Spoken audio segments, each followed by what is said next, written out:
Alright, today we're going to be talking about a concept in pre-calculus known as polynomial transformations, of which there are 10.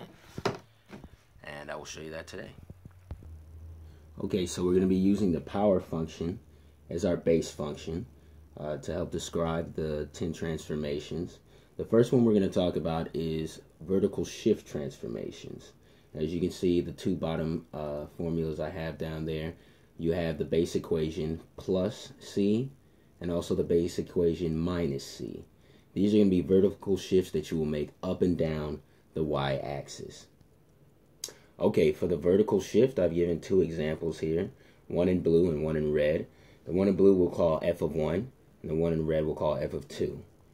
So on this particular diagram I've made right here, if you can see it, which you should be able to, I have a transformation with x squared, the one in the blue, we'll do f of 1 first, with x squared plus 2.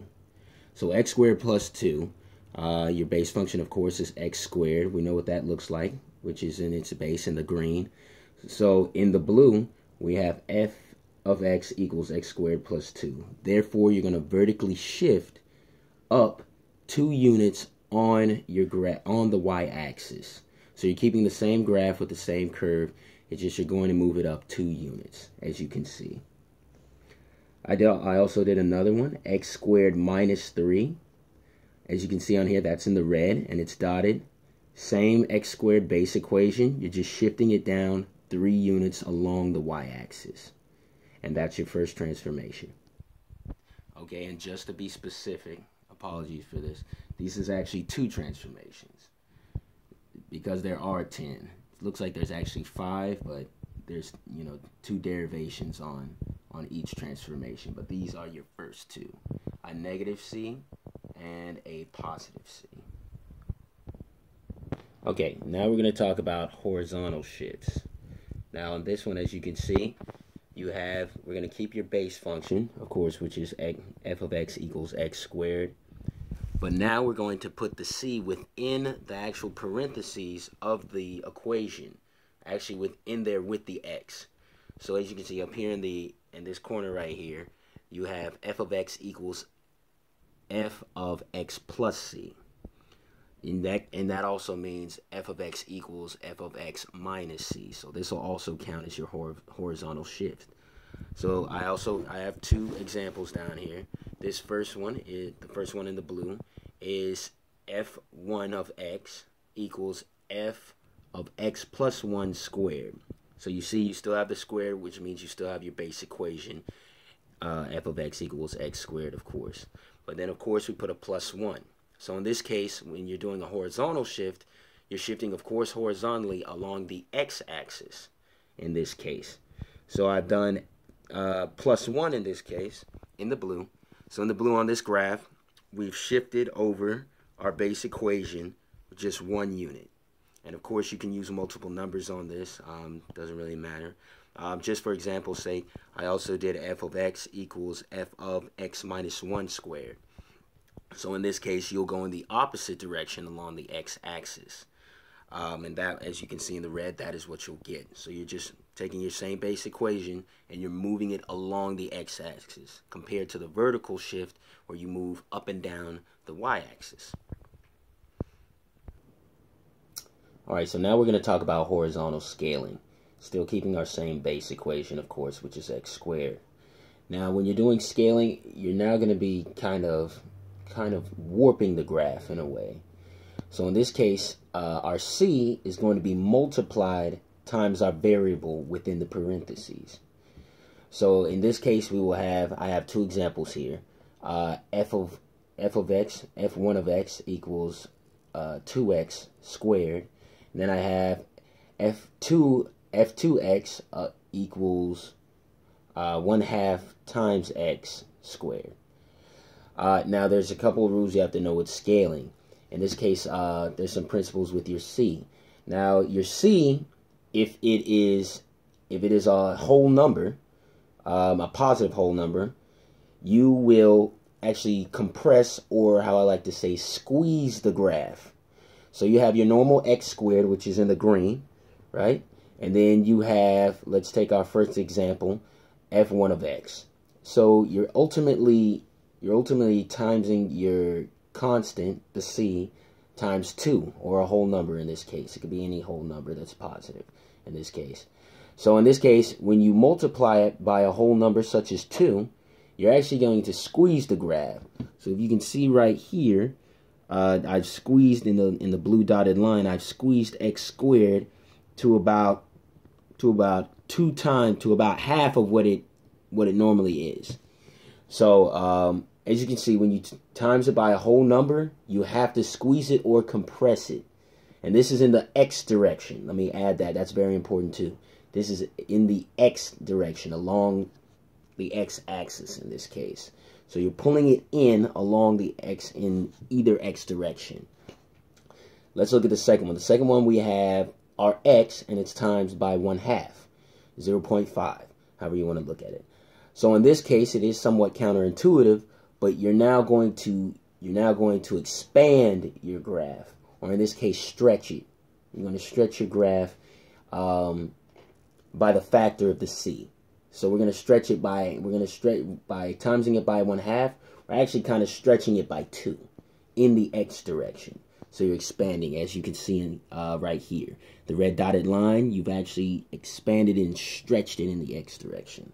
So that's how you're going to deal with horizontal scaling. Those are two more transformations that you can now understand, hopefully. Also, let me add right here, if you can see them right there, I've added the rules for your constant. So if c is greater than 1, then you're going to compress or squeeze, as I like to say. If your c happens to be greater than 0 but less than 1, which is going to obviously give you a fraction, then you're going to stretch it in that x direction. So when you're dealing with the horizontal, you want to kind of be thinking about the x-axis. All right, but here are your rules. These are very important to know when it comes to horizontal scaling. Know if your c is greater than 1, you're going to compress. If your c is greater than 0 but less than 1, you're going to stretch. There it is.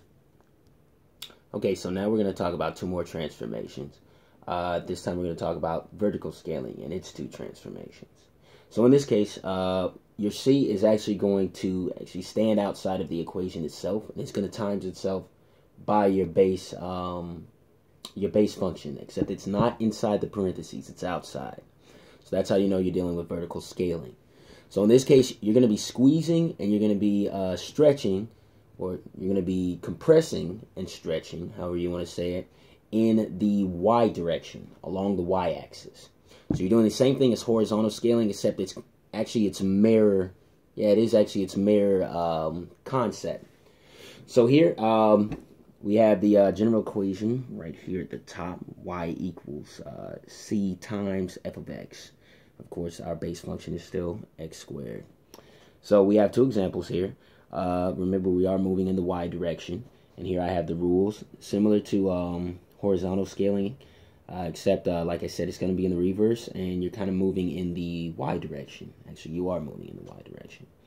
So here we go. So we have two examples, of course. The first one in the blue, we have f1 of x equals 2 times x squared. Once again, outside of the parentheses.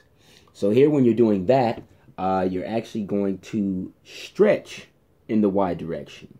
So once again, it's the mirror of your horizontal.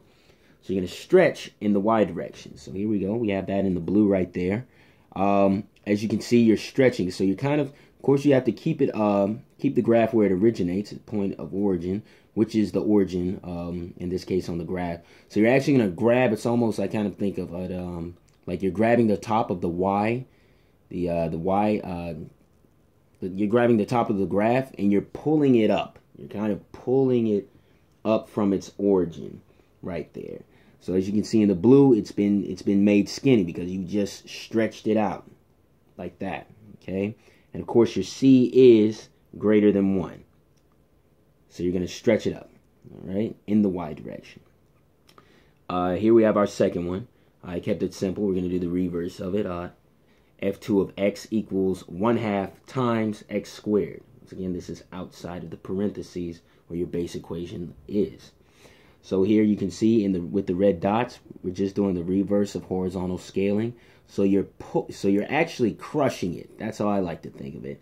You're actually crushing it, like you're putting a force on top of your graph and you're squeezing it down. And at the same time, it's expanding out, of course, but you're squeezing it down like that. So I kind of like to think of it as you're pulling it up and then you're squeezing it down because you're moving in the Y direction. You're not moving in the X direction. And remember, with the X, which is horizontal scaling, you're going to be doing the mirror of that. But once again, here are the rules for vertical scaling. There it is. Okay, now we're going to talk about our last two transformations. These are called reflections. And reflections can be defined in two ways. You have reflections about the y-axis and you have reflections about the x-axis. So first, let's talk about the x-axis. So there's a couple things you need to remember here. Number one, if it is a reflection about the x-axis, it's going to have a -1 put in front of the entire base equation. So in this case, I think I did that for number one, yeah, in the blue, right here. So f1 of x equals negative f of x cubed.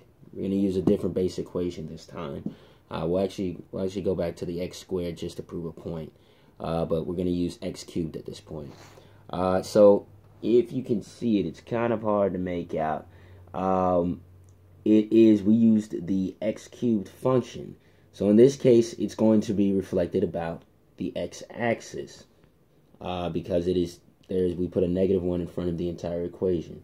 So as you can see here, we have our base equation in the green, if you can see that, and then I have little blue dots on either side, and it looks like they're mirroring each side across the origin of x cubed, which is true. That's what it's doing. It's reflecting about the x-axis. So you want to look at the x-axis as a mirror in of itself. It's the mirror, and it's reflecting what it sees on the other side, just mirrored in the opposite direction. So if you can see that, the little blue lines, I have some red and black mixed in there. That's to show the other examples I'm about to get to with you. But that is reflected about the x-axis. Now let's look at when it's reflected about the y-axis. So in this case, that's going to be in the red. So we have f2 of x equals f of negative x cubed. So in this case, we're putting that -1 inside the equation, inside the parentheses at this point. So let's look and see what that looks like. So if you can see, the red is also similarly reflected about the y-axis, and it is congruent to the x-axis in this case of x cubed. So x cubed is actually reflected about the origin, which would make a double mirror in a way, but that may be confusing. But it's going to have the same reflection whether you're reflecting it about the x-axis or the y-axis. It's going to give the same reflection. You can think of it in how it's created in a different way if you think about how you actually make it, but it's still going to give you the same thing essentially, because x cubed is reflected about the origin, so therefore it's reflected about both axes. So I wanted to throw in a third one just for clarity on this concept. Your third one is going to be f3 of x equals negative f of x cubed. So you're putting that -1 in front of the entire equation again. And I did that one in black. Once again, it may be a little hard to see, but I did that one in black. As you can see, that's going to be your x squared equation, and it's just flipped over on the x-axis. So in this case, that would make sense, right? Because we reflected about the x-axis when you put that -1 outside of the entire equation. In this case being x cubed. Now, if we were to try to do it and reflect it about the y-axis, it's already done that when we do that. So when we do it with the y-axis, what we'll be doing, we'll put that -x, and actually give me 1 second, I'll go ahead and illustrate that. Okay, I've created a new graph and a new equation for you, just to illustrate that x squared, its reflection about the y-axis. So as I'm sure you probably already come to the conclusion that if you try and reflect x squared itself, the base equation which we're using right here, right there, if you try and reflect it about the y-axis, it already is reflected about the y-axis, and you can prove that to yourself by just plugging in numbers. When you square a number, if it's a negative number, it will become a positive number. So therefore, you'll just get the same equation as if you weren't trying to reflect it about the y-axis in this case. So as you can see, I made the little graph there to show you that you have your base function in the green, and you have your new f of 4, which I have right here, f of 4 of x equals f of negative x squared. So that's following the rules as we have down here. I know it's badly written. But if you put that -1 within the equation, within those parentheses, you're just going to get the same equation, your same base equation back, because squaring two negative numbers will give you a positive number, and therefore you will get the same equation.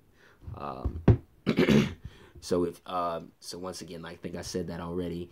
If you try to reflect it about the x-axis, that's where you will get the change, because remember, you're putting that negative in front of the equation itself. So let's say you were doing 2 squared in this case, or even -2 squared to reflect it about the x-axis. Then you're gonna put that -1 right in front of your answer that you'll get. So that would be the final thing you do. So that will give you a negative answer, which, like I showed before, will flip the graph and reflect it about the x-axis. So your x-axis will become a mirror. That's just something to think about when you're doing transformations with different exponents for your base equation. But that is about it for the 10 transformations of polynomial functions, or these 10 basic ones right here. Happy studying.